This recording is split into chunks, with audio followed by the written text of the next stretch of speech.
All right, hi everybody. Welcome. It's getting much warmer outside, so we have to walk up and down the hill a bunch of times. We do our work to get to class. We are coming to what I would say is some shorter topics, kind of leading into the end of the semester, and kind of topics that build upon everything else we've learned, but which are not quite as weighty, not quite as fundamental. However, they're still important. So today we're going to start talking about stress concentrations, and then both lectures will be about stress concentrations and integrating some of the example problems from the book into the presentation of the material, so that you can sort of learn something and then apply it right away. So we're going to kind of do this one like that. And the motivation for looking at stress concentrations can be found in this component here. Okay. This component, if you've never seen it before, is a crankshaft. So how many people who are here today have studied anything regarding crankshafts before? Okay, so one, plus or minus. Okay. That's fine. Before I started studying engineering, I hadn't really looked at them at all. And so this is the component itself. This is not assembled in any kind of way. This is the component. So it is a fairly complex component. And what it does is it transmits power from the combustion chambers of a combustion engine to the transmission. So it takes linear motion and translates it to rotary motion. And so you'll see that there are a lot of different sections on this thing. And some of them are shiny, some of them are not. It looks mostly symmetric. If you look at the center, there's some symmetry there, except when you get to the very ends, you'll find that it's asymmetric. And you'll find that it has a lot of pieces which are offset from the center. There are 5 little dots across the center, which are oil bores. But those are for the journal bearings which hold this thing in place, so that the power coming to the transmission is always through the same shaft, and that shaft location doesn't move. The other shiny sections at the outsides are bearings, and then those bearings, so you can call those crank pins, those bearings connect to the connecting rods, which connect to the piston, which is the bottom of the combustion chamber in a combustion engine. This part is manufactured in multiple steps, right? You can see that it's fairly complicated. So first, it's either forged or cast, and then it's finished to specific dimensions, and then the bearing surfaces, those shiny surfaces, are ground down or polished to reach very low roughness finish, such that the bearings can all have hydrodynamic lubrication.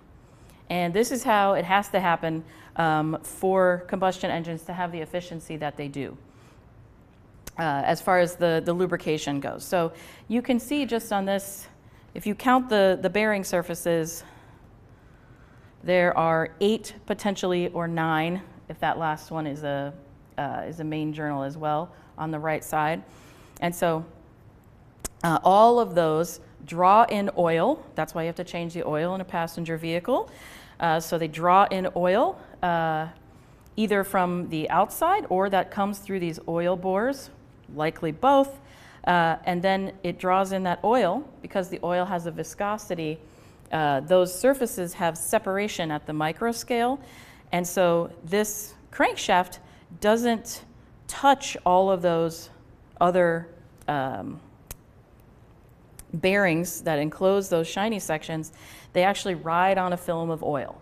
So that's why it gets very good lubrication, low friction, and why we can transmit all this power, because we have such efficient lubrication. Okay, so this is like one of the most critical elements to any combustion engine. And I have some schematics on where it fits. So there's a little schematic of a passenger vehicle, and so the crankshaft goes there. And it's sort of next to the pistons. And then the schematic here shows how it connects to the connecting rods and the pistons.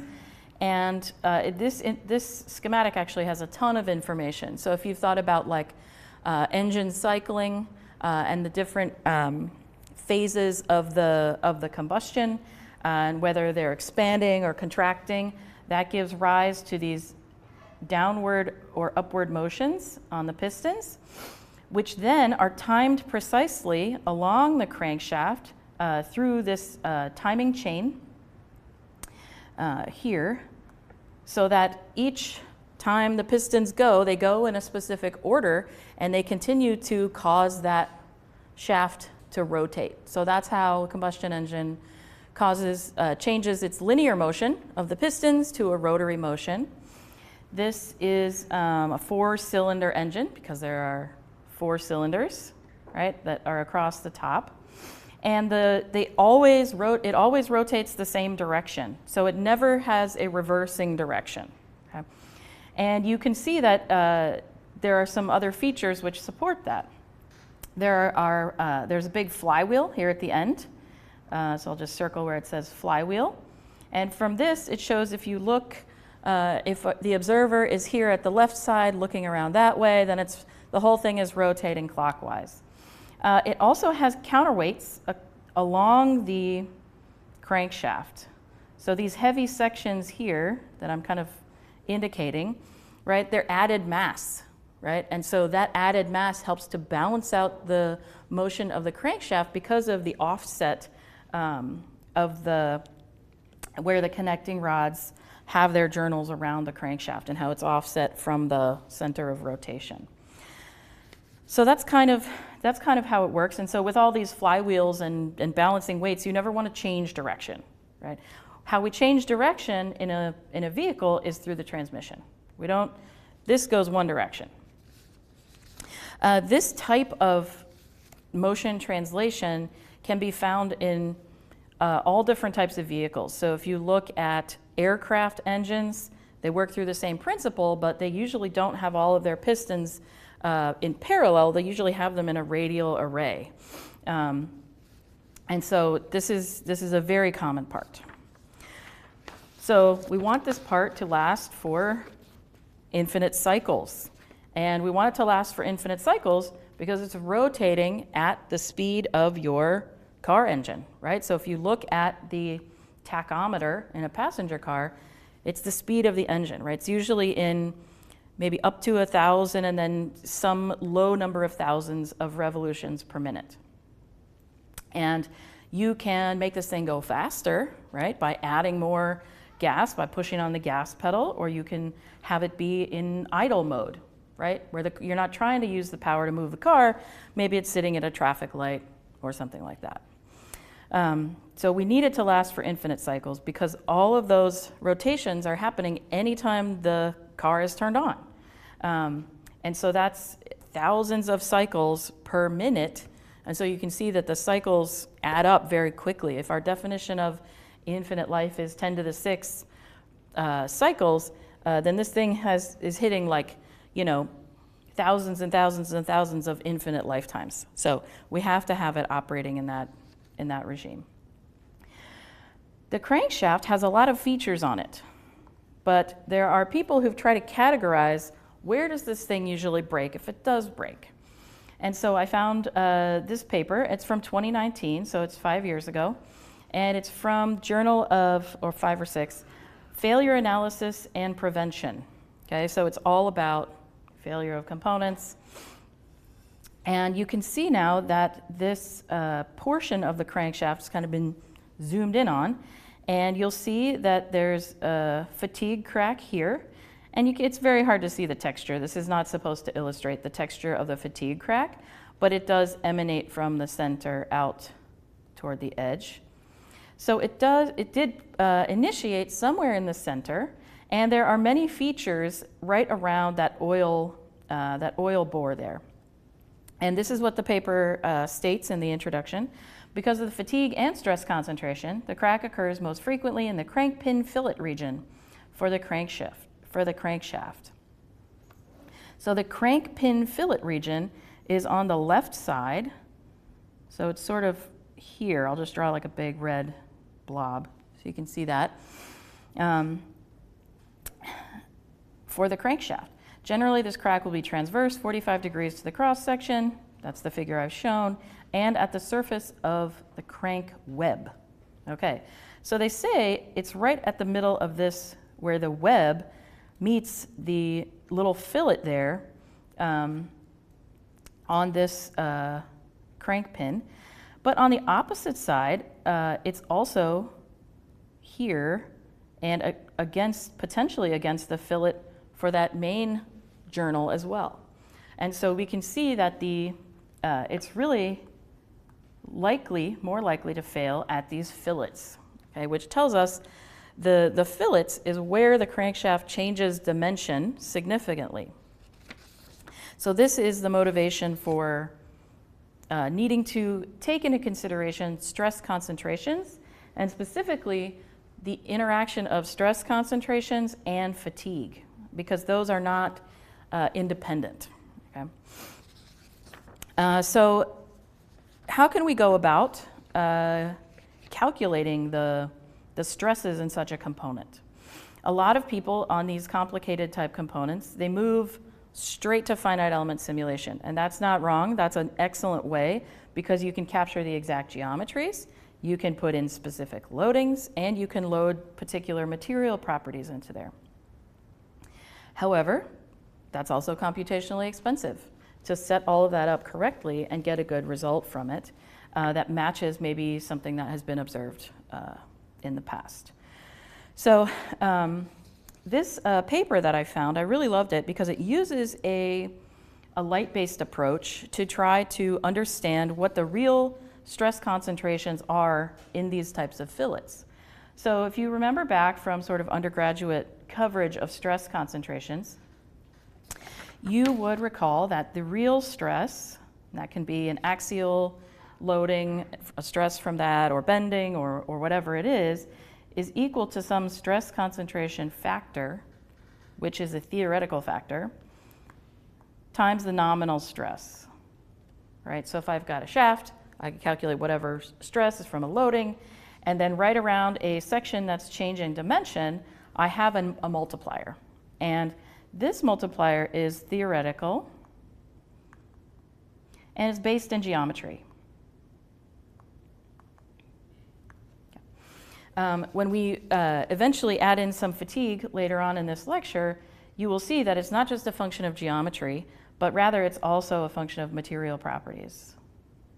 Because, right, fatigue is inherently a movement of dislocations around within grains and all of those kinds of things, and has a lot to do with the ultimate strength of a material and things like that. So we can't just use geometry to solve for it. So the way that these researchers have gone about this is one of my favorite ways of visualizing stress. So yes, we can do finite element and we can visualize the stress by doing a color contour and saying, show me all the von Mises, highest 5% of stresses in red. And then I can look and I can see all of those. I can see all of those stresses. There is a way to visualize stresses, but you have to use a special type of material, which is a photoelastic material. And so I'll show you the results in a minute, but I wanted to introduce to you what is photoelasticity. Okay? Photoelasticity means you deform something elastically, and some property of it changes how it looks. And in this case, what's changing it is it's a photoelastic material such that the index of refraction changes with stress. So these materials are very cool. They're polymeric.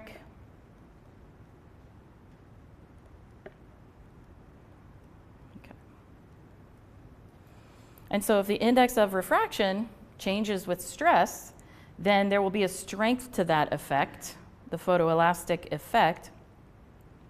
And what we have to do is polarize light such that when it goes through our photoelastic material, it's rotated in a specific way that we can measure, and the extent to which it's rotated compared to the incoming light will make a fringe pattern. So it's very cool. So this schematic here just sort of shows that. So you have a light source on the left side, and you put it through a polarizer. And for some reason they don't have the second polarizer shown here, but I'll tell you about it. So the polarized light, right, which means all those light waves are oriented one direction rather than a spectrum in all directions. Well, it goes through the photoelastic material, and locally, everywhere in that photoelastic material, it is going to change its index of refraction based on the local stress at that point. And so when it does that, it changes the orientation of those polarized, the polarized light. And then what you do is you put another polarizer here at the back, and then you have a camera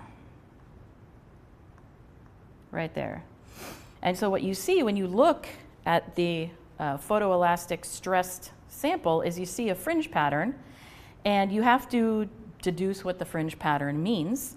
But typically, right, if we have a fringe pattern that's in a circle like this, and I look outward, and I look at the intensity of the light from just, let's say, pure white to pure black, right, it's going to be a sine wave. And the spacing, or the changes of the period of that wave, will tell me how the stress is changing. And if I know where the stress might be zero, I can take that as my 0th fringe, no change, and then I can count the fringes up from there. And if I know what the strength of my photoelastic effect is in that sample, then I can calculate what is the stress. So it's a very cool technique. Okay, so this paper is really nice, but what they had to do was simplify the problem way down, which is true with any sort of experiment when you're talking about a complicated component. So on the left here, you can see a schematic, and it's a schematic which is different parts labeled, different radii, and things like that. And this is a cross section through, I think they call it like the crank plane. I don't remember exactly what it's called, but it's the place where those crank fillets are perfectly offset. So we're not in and out of the plane. They're perfectly offset like this, and then you cut a cross section through. So if you do that for some particular crankshaft, and then cut out the same geometry in a thin piece of photoelastic material, then you can put a load on it, like a physical load. They probably took like cylinders and put them, you know, a physical load here, here, here, put it in a load frame, and then push on it, right? And so those contact points you can see are at the top and bottom, right?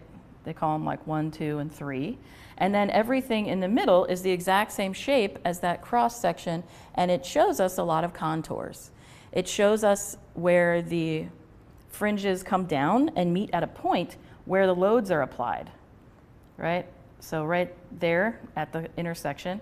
I would say it's not maybe the best idea to apply the loads like that in a point source, but it's not my paper, because the real bearings have a cylindrical profile as well, so they're spread out across that contact. But it does show the fillets. So as these loads are applied, we're going to zoom in on the two sections where there's the biggest change. Okay? So when the fringes are very big, right, like in the middle here, that's a very wide, big fringe, that means the stresses are changing more slowly. When those contour lines are stacked up right against each other, that means the stresses are changing more quickly. And so what we're going to do is focus on these two connection type sections that are in the middle of that webbing, which is exactly where they showed the fracture to have occurred in the real component at the beginning of the paper. So it's very cool. So what they did with those fringes is they tried to map out what is the stress concentration factor across that section. So I'm going to explain this in detail. So in the middle here, they've cut a section, they're calling it XX prime, and this is the yellow, it's the yellow circle, but it's flipped. So the paper had some issues with some of the figures, but it is the correct section, it's just mirrored across a vertical axis. So at that specific line, that is going across the section like this. And so it's going through those sections where the stress is really high, right at one fillet, and then it goes down lower, and then it goes really high at the other fillet. And so based on their calculations, they could have come up with nominal bending or nominal stresses due to bending at both of those locations. And then they can see what the actual stresses are and divide those two to calculate what is the stress concentration factor at those locations. And so they came out with, here I'll draw a line at 1 here. We're not really going to focus on the middle too much. They kind of had to anchor it right at the bottom by some sort of value here. And then at the sides, so at one end, I think which is the interior, the bottom part here, X prime, they found a stress concentration factor of 2.8. And then at the outside, it went up to 4.4. So these are pretty high stress concentration factors, and they show that the stresses can be much higher at those surfaces, especially if they are a big change in dimension, like when you have a thicker part of the webbing, and then it goes to a thinner part, and then fans back out to a thicker part again. So all of that to say, we have to take this into consideration. There's some really good discussion in the book, which I didn't decide to put in this lecture today, but when you have static loading and you have, I'm going to call them defects, which can be stress concentrators, like small features. If it's a static case, sometimes we don't actually have to take into consideration the stress concentrations because of the way that steels, specifically steel, accommodates these loads. What happens is there's a local yielding, and then it has a strain hardening effect, and then you don't have to take into consideration the stress concentration because it's locally strain hardened, and it doesn't have higher stress there because of that.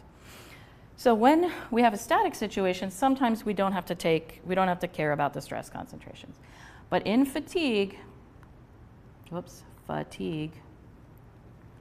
we always have to care about stress concentrations because we do not have a single strain hardening event or something like that like you would get in a static loading. We have repeated loading and unloading, which may have elastic and plastic components, and also even below yield stresses will cause those dislocations to move around. And so the interaction between the local stress concentrator and the cyclic stresses must be accounted for. There's a nice table at the beginning of chapter 12, which I think I put in here, which tells you which type of stress concentration factor to use when. It's based on the specific stress distribution. That's the first column here. I'll talk about each one. It's based on the type of loading, static versus cyclic. It's based on the type of material, and it's based on the type of failure. So if there's a situation which doesn't match any of these, you can choose the closest one, but these try to capture most of the things that we would be dealing with. So type of stress concentration, right? So there are 3 that are called widely distributed, and there are 3 that are called highly local. Well, it's a stress concentration. This sounds like a misnomer, right? How can you have a widely distributed stress concentration? Well, if you have a component and the stress concentrator occupies a large part of that component, that's called a widely distributed stress concentration. The book states this, that says that the volume of material with a stress concentration is a high percentage of the overall volume. So that means your stress concentrator is a main feature of the component.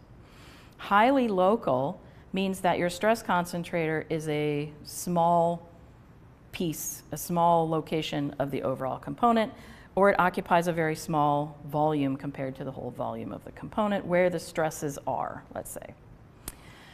In prior classes, you've maybe learned about stress concentrations, and you mostly studied them in static loading, so I'm just going to circle those here. Okay. So you can have widely distributed loads that have ductile or brittle failure, and both of those you use either a modified stress concentration factor, which we're not going to worry about the word modified here, or just the normal one. So both of these are KT. I know the subscript is hard to read. KT means just our normal stress concentration factor, our theoretical one based on geometry. For highly local, this is what I was talking about. Sometimes we don't have to take into consideration. We have static loading. It's a ductile material, and there isn't any major failure, but rather the stresses are redistributed due to very local yielding. Then we don't have any stress concentration. We can just say it goes to 1, nominal stress is our stress. And then in the bottom case here, you can have static loading that's highly local of a brittle material, and you would still use KT, the stress concentration factor. So that's for static loading. You might have learned a little bit of that before. When you come into cyclic loading, let's do this in a different color. So I'll sort of circle it. We have 2 cyclic loadings on here. One is widely distributed, one is highly local, and they apply for any material, it says, brittle or ductile. And it says type of failure is a fatigue failure, so we have to use a different stress concentration factor, which takes into consideration fatigue. So it's KF, it's not KT. It's the fatigue stress concentration factor. So we'll learn about that today using the examples at the end of the book. So where do we get these stress concentration factors in the first place, like KT?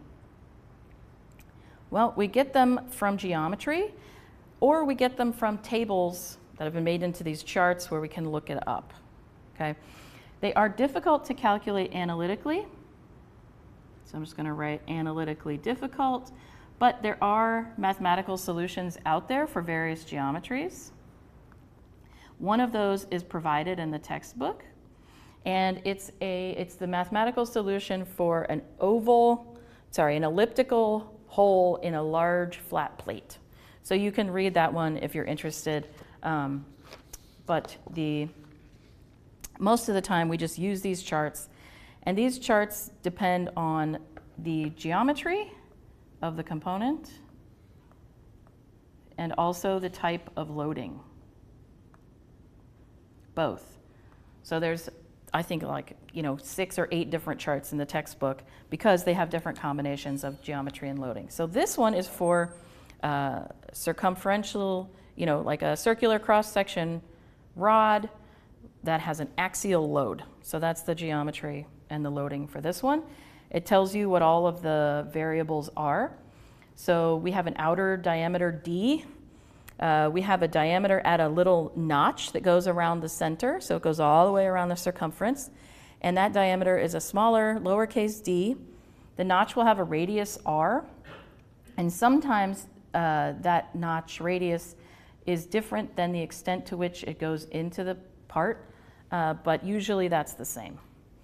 And then it tells you how to calculate the nominal stress, right? It's an equation right on the chart. So it's all in one. And if you know the geometry, then you can come over here and look up what you need. So let's look at the example problem at the end of the chapter, and then we'll apply it here. So at the end of the chapter, it tells us there is a rod with a notch in it like this. It goes all the way around. Okay. And our outer diameter is a 1/2 inch.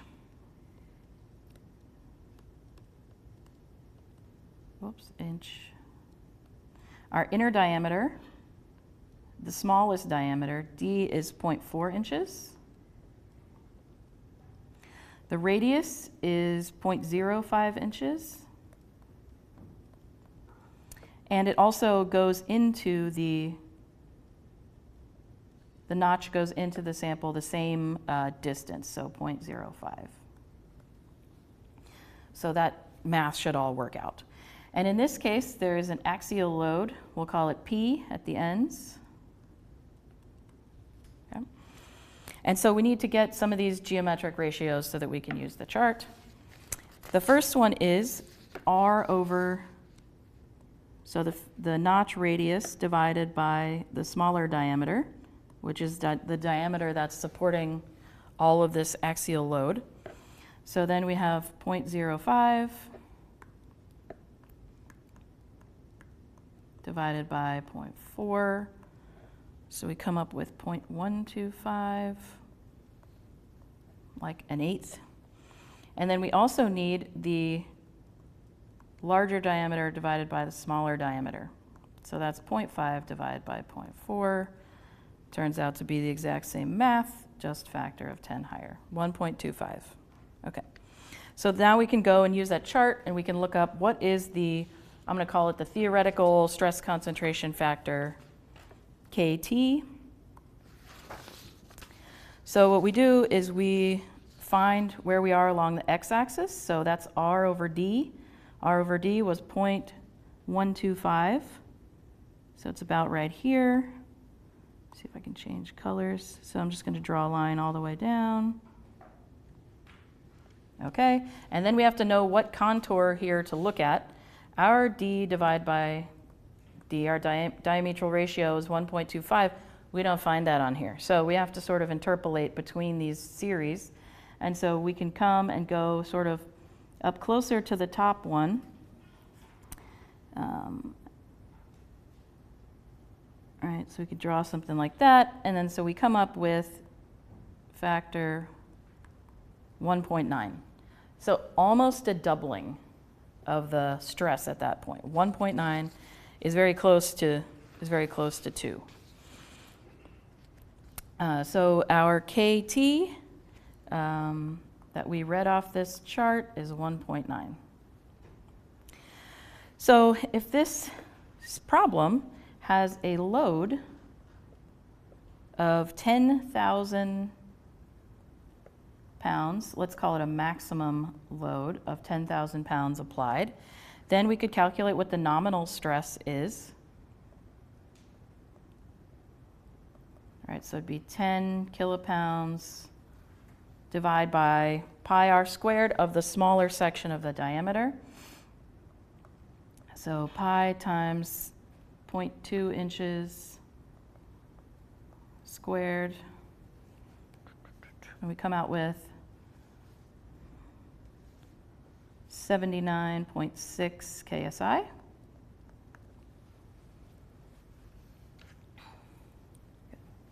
And then our actual stress,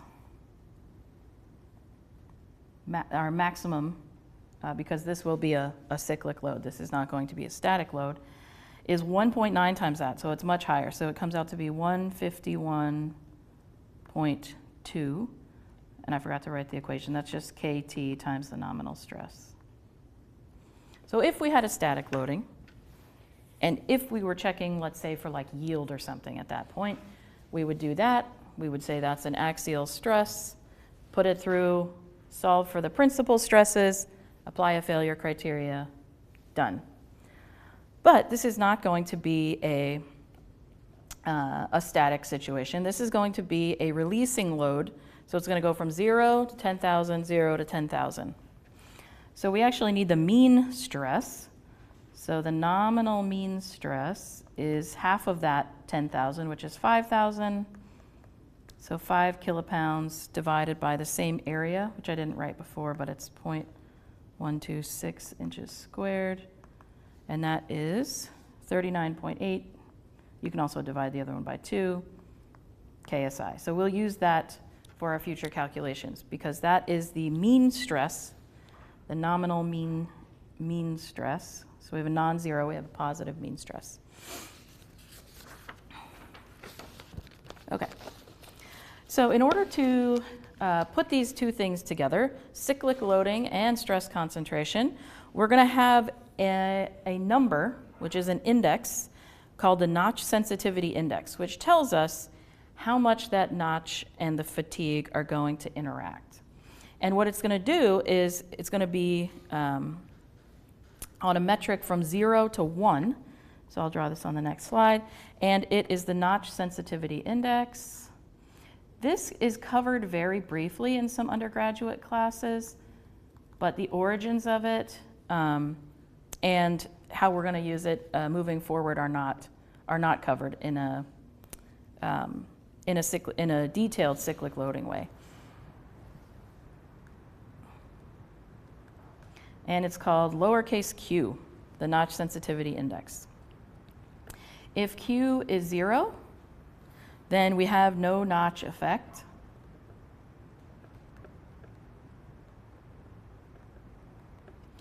And then kf basically is just the same thing as kt. So it's insensitive to fatigue. This is rare.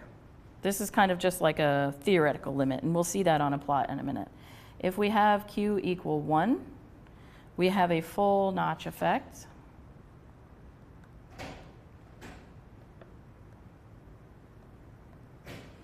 And we have to use kf, which is some function of kt and the notch sensitivity factor q. Okay. So the notch sensitivity factor, or index q, the definition is a fraction of each stress concentration factor, which is usually above 1, then minus 1, and then the ratio of those two. We can rearrange this equation also and write it like this, because often what we want is kf. So kf is equal to q as a coefficient times the theoretical stress concentration minus 1, and then all of that plus 1. So it's just rearranging that equation. Okay. So where does this q come from? Well, as I said before, kt is just a geometric. It's a geometric theoretical stress concentration factor. So now q comes in, and q takes into consideration material, right? What they call in our book, they don't even specify initially, they just call it material properties, okay? And so it took a lot of work to try to put together, how do you take a material property, such as the hardness, or the ultimate stress, or like the endurance limit. These are all related properties, and then put it back into this Q. Well, it took a lot of experiments to try to put together a chart, and all those experiments, whoops, come on. Oh, I took that chart out. This is, I accidentally deleted it out of my here. I think figure 1212.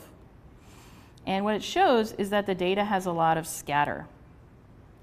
So if we look at many different experiments, different notch radii, so different size grooves, and the calculated notch sensitivity index for two different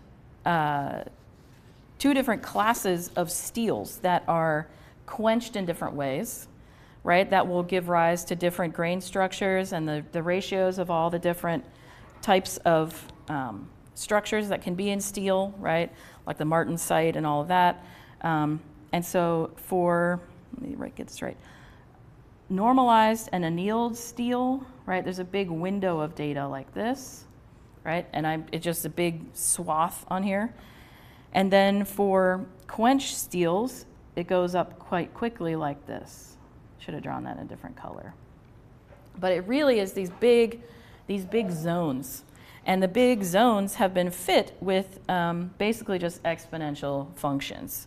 And those exponential functions have been translated into a chart which is widely distributed throughout this textbook and many, actually all of the undergraduate failure machine components type textbooks.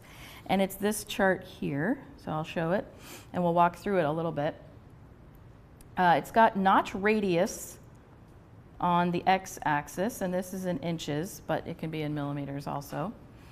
And then on the y-axis, we have that factor which we need, the notch sensitivity index. And so we basically take what we have, and then we find the correct series line, and then we read over what it is. In our case, we have a notch radius, or that's the groove radius that's around, so it's right here at 0.05 inches. So that's where we're going to be looking. And then we have to figure out which series to use, but there are 2 values on each series. So like on the top one, it says 200, and then in parentheses it has a different unit, which is fine. That means the Brinell hardness is 400. And then after that it says 180 and has another thing in parentheses, which says 360 Brinell hardness. And so we have to figure out what to choose, and there's a guide at the top here. So we use the first number if we have bending or axial loading, and we use the second number for torsional loading. So that gives you a clue that this number is, or this index is also based on the type of loading. And so we really need to have everything, we need to be looking at the correct numbers. For our problem, it told us, well, I didn't tell you, but the book gives us that the ultimate strength is 150 KSI. And we have axial loading, so we look at the first set of numbers, and we'll see that we have 200, and then it goes down to 140 and 100. We don't have 150, so we have to do another sort of interpolation here. So I'm going to draw that close to the 140 line. I'm just going to draw it on here like this, and it sort of intersects there, then we can draw a line over, and so this one is, let's call it 0.87. So that's our notch sensitivity index for the specific component that we have. The book gives another way of calculating this component because I believe this is the SAE 4340 steel, and our book has a ton of specific data pulled out on that. And so there's been work done to try to correlate this notch sensitivity index to the grain size for these specific types of steels. So there's a more detailed explanation in the book. It does appear in the example problem as well, but you can use this chart to get an idea of what it is without doing that calculation. And I believe that calculation doesn't show up in any of the problems at the end of the chapter anyway, so I'm not going to cover it. All right, so now what is our fatigue stress concentration factor? We have the static one, and now we have the notch sensitivity factor. So we had before Kf is equal to Q times Kt minus 1 plus 1. We have 0.87 times 1.9 minus 1 plus 1. We come up with 1.78. That's our Kf.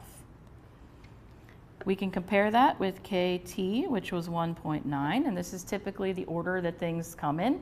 Usually the static or theoretical stress concentration factor is larger than the fatigue one.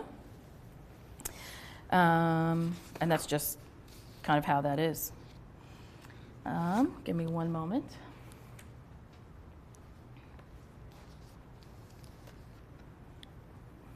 Okay, so now that we have what these stress concentration factors are, that's great, right? We could calculate sort of our nominal maximum stress. Now is no longer in a static situation if we know it's a cyclic loading. So instead of 1.9 times sorry, that's not the nominal stress. What was our nominal stress? So what I get? It was like 70 something. Does anybody have it?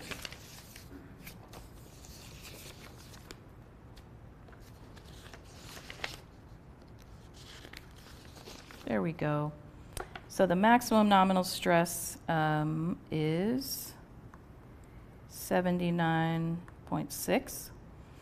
And so in a static situation, right, we want the actual maximum stress. That's what we calculated before. It was the 1.9 times 79.6, we got 151.2.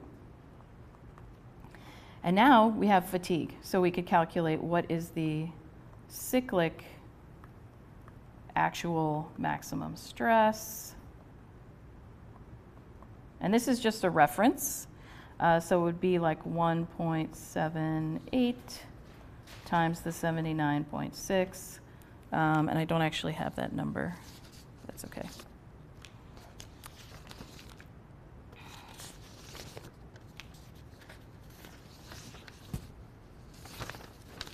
Now I've got the lectures mixed up. There we go. Okay.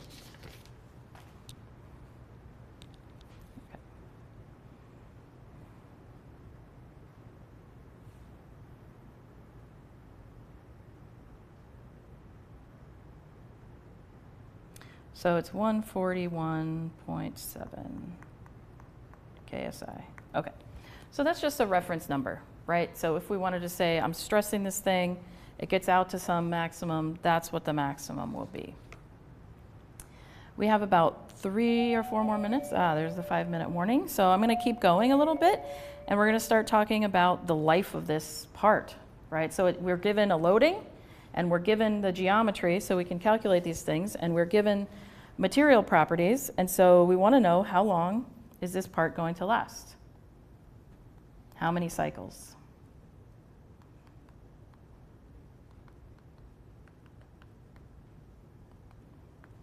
Does it have infinite life? Does it not have infinite life? If not, what is the life?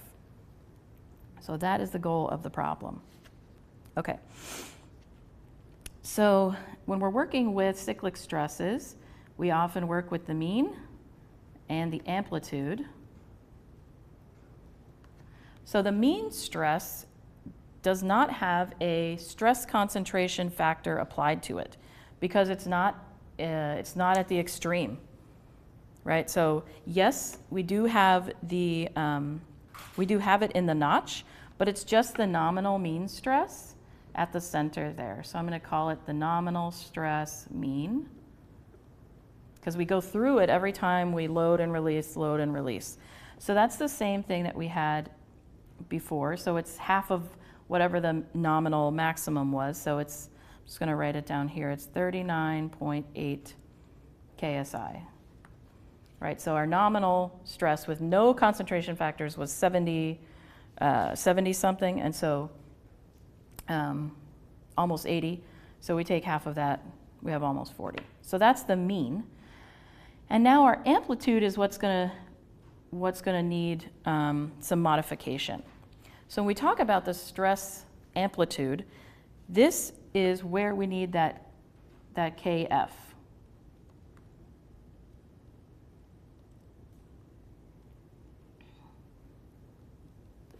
Because that goes to those extremes of 0 and the extreme of maximum stress.